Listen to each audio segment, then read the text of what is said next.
मैं सुबह उठता हूँ तो यही सोचता हूँ कि जो मैं करने जा रहा हूँ उसके अंदर कोई अच्छी बात है या नहीं। और मैं बहुत किताबें पढ़ता हूँ। As a matter of fact मेरे पास खुद कुछ 15 या 20 हज़ार किताबें मेरे पास घर में हैं। और मैं हर वक्त दिन में 3 किताबें एक साथ पढ़ता हूँ। एक मैं अपनी गाड़ी में पढ़ता हूँ जब काम पर जा रहा होता हूँ, एक मैं सोने से पहले पढ़ता हूँ, और एक, आप ज़्यादा ना हंसे तो बताऊँ, बाथरूम में पढ़ता हूँ। सो आई रीड ऑल 3 बुक्स। और मैंने बहुत सारी सेल्फ हेल्प और सेल्फ रियलाइजेशन की किताबें भी पढ़ी हैं। लेकिन इस किताब की एक यूनिकनेस है। हर किताब यही कहती है कि अच्छा सोचो, अच्छा दिमाग में लाओ, अच्छे विचारधारा रखो, अच्छी विचारधारा रखो। लेकिन ये किताब के अंदर बताया गया है कि किस तरह वो विचारधारा आपके अंदर उत्पन्न हो सकती है। How can this be created from the inside. And the second unique quality of this book is कि ये सब कहना बहुत अच्छा है कि अच्छी विचारधारा रखो, लेकिन हमारे अराउंड इतनी नेगेटिविटी रहती है, हम हमेशा बुरे ख्याल इंसान को बहुत जल्दी आ जाते हैं। बट ये किताब के अंदर ये भी बताया गया है कि कैसे वो सेंटर को, वो सोर्स को टैप करके हम बुरे ख्यालातों से बचें।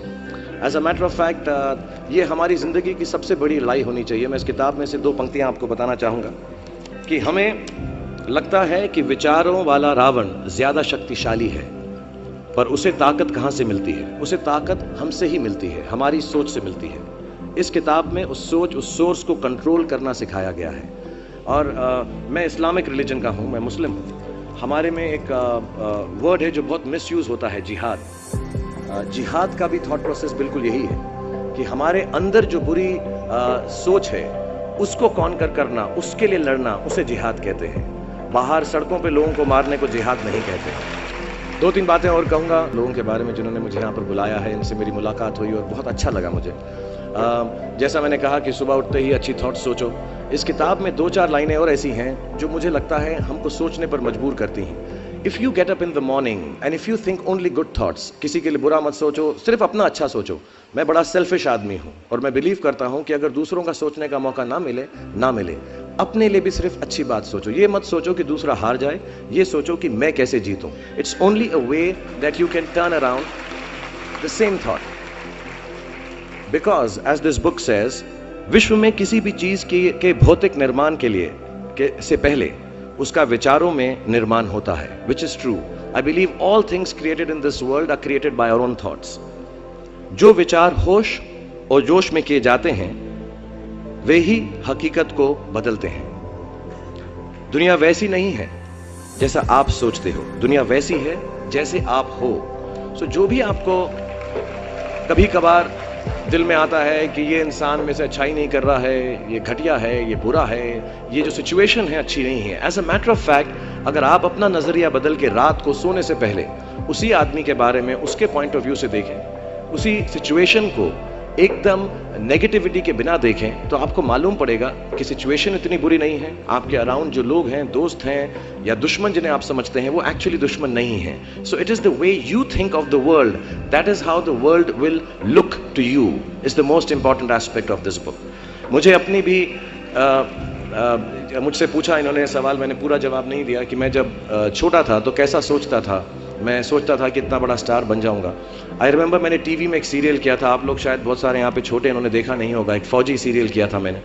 एंड पहली बार जब मैं सड़क में जा रहा था तो मैंने देखा 2 औरतें 3 व्हीलर में हैं और सडनली उन्होंने मुझको देखा। मेरा नाम उस सीरियल में अभिमन्यु राय था फौजी में, और सडनली उन्होंने मुझे देखा और मैंने नोट किया कि उनके मुंह पे इतनी बड़ी मुस्कान आ गई है मुझे देखते ही कि हाय शाहरुख शाहरुख, ऐसा करके वो चिल्लाने लगे। And to me the greatest moment in my life and the greatest desire in my life became कि मैं लोगों को मुस्कुराने की रीजन दे सकूं, उनको मुस्कुराने का रीजन दे सकूं। तो जब मैं मुंबई आया, जैसे जवान लोगों के थॉट्स होते हैं कि मैं बहुत पैसे कमाऊंगा, बहुत नाम कमाऊंगा, बड़ा घर करूंगा, मेरे दिमाग में 2 मेन चीजें इन सब मटेरियल चीजों के पीछे थी। आज मेरे पास अल्लाह के फजल करम से सब है, लेकिन इन चीज़ों के पीछे, ये गाड़ी मांगने के पीछे, घर मांगने के पीछे, और मुझे लगता नहीं ये बुरा है। I think all of you should imagine all the good material things that you want, but behind them there were 2 good thoughts. 1, मेरे माँ बाप की डेथ हो चुकी थी एंड मेरे दिल में एक ही अरमान था कि अगर मुझे कोई बड़ा फिल्म फेयर का जैसा अवार्ड मिले तो वो मैं अपनी माँ की याद में अर्पित कर सकूं। तो my main dream was that I should win the award and become so big that my mother can see me from heaven. मेरे दिल में ये था। और दूसरी बात ये थी कि जो भी मैं काम करूं, जितने साल भी मैं काम करूं, मैं लोगों को मुस्कुराने के रीजंस देता रहा हूं। So my thoughts were always very positive. My reasons were very, very clear कि I will do this to bring smiles to people's faces. And that's the God's honest truth. Today sometimes I don't need any of it, but I keep working day and night, 20 hours a day. मेरे बेटे का जन्मदिन था परसों और उसने कहा आप मेरे साथ नहीं हो। नहीं, मैंने कहा मैं काम पे जाऊंगा, बिकॉज लोगों की मुस्कुराहट मेरे लिए सबसे ज़्यादा अहम है। So if you have a good reason, if you have a good reason, all your thoughts and beliefs and everything that you want in this material world will come through. जितने भी जवान पीढ़ी के लोग यहाँ पर हैं मेरे जैसे, जो 20-22 साल के हैं, उन सब से मैं यही गुजारिश करूँगा कि प्रैक्टिकल पर्पसफुलनेस, कि जो काम आप कर रहे हैं उसका कहीं ना कहीं नतीजा अंजाम मिलना बहुत ज़रूरी है। अगर आप 8 घंटे काम कर रहे हैं तो उसकी आपको तनख्वाह मिलनी चाहिए। अगर आप फिल्मों में काम कर रहे हैं तो आपको उसके लिए अवार्ड मिलना चाहिए। जो भी मटेरियल चीज़ आपके दिल में है उसकी आस्था, उसका दिमाग में, उसको हमेशा रखें। मैं कभी भी किसी बच्चे को ये नहीं कहूँगा कि सारी ज़िंदगी सोशल वर्क में गुजार दो, अच्छे काम करो, सिर्फ प्रेयर करो। No, I think you should go and get what you want in life, all the material things. You should have a big house for your family. You should have a good car for your elder parents. You should be able to educate your sister and your daughter to the best possible way that you can. Please do all that. But somewhere in your heart, remember that each job that you do, जो भी कार्य आप करें, जो भी काम आप करें, उससे कहीं ना कहीं ह्यूमैनिटी का कुछ ना कुछ पॉजिटिव होना ज़रूरी है। कहीं ना कहीं पर उनका बढ़ावा होना ज़रूरी है। If you keep that thought in mind, मैं भी आपको बताऊंगा, कुछ लोगों ने स्टीव जॉब्स के बारे में सुना होगा।